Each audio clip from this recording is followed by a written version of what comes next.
ഞാൻ നിങ്ങളോടൊരു ക്വസ്റ്റ്യൻ ചോദിക്കാൻ വിചാരിക്കുകയാണ്.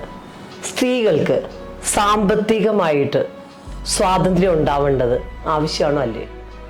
കാരണം കേരളത്തിലെ പെണ്ണുങ്ങളെല്ലാം വളരെ ഹൈലി എഡ്യൂക്കേറ്റഡ് ആണ്.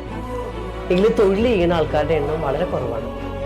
അപ്പം ഞാൻ ഓൾമോസ്റ്റ് വളരെ ചെറുപ്പത്തിൽ തന്നെ ജോലി ചെയ്യുന്ന ഒരാളാണ്. ജോലി ചെയ്യണ കൊണ്ട് ഞാൻ മനസ്സിലാക്കിയ ഒരു ഗുണം എന്താ പറയുമോ, ഒന്ന് ശരിക്കും നമ്മൾക്ക് ശരിക്കും പറഞ്ഞു കഴിഞ്ഞാൽ നമ്മുടെ സ്വന്തം ആവശ്യത്തിന് ഭർത്താവിനെയോ അച്ഛനെയോ മക്കളെയോ ഒന്നും ആശ്രയിക്കാതെ വന്നാൽ അത് വലിയൊരു സുഖമാണ്.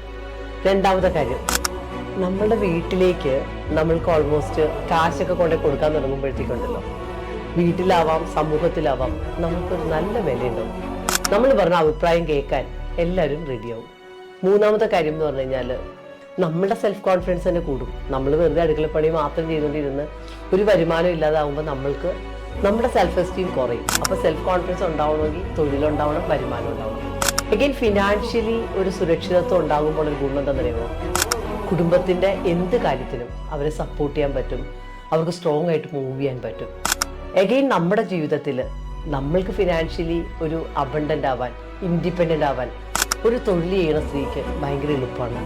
ഏറ്റവും എളുപ്പമുള്ളൊരു കാര്യം എന്താണെന്ന് അറിയുമ്പോൾ, ഈ ഒരു സ്വന്തം കാലിൽ നിന്ന് സ്വന്തം കാശ് കൊണ്ട് ജീവിക്കുമ്പോൾ ഒരു ഐഡൻറ്റിറ്റി ഇല്ലേ, അത് കാശ് കൊടുത്താൽ വാങ്ങാൻ പറ്റില്ല. സോ നിങ്ങൾ നിങ്ങളുടെ കമൻറ്റ് രേഖപ്പെടുത്തൂ കേട്ടോ.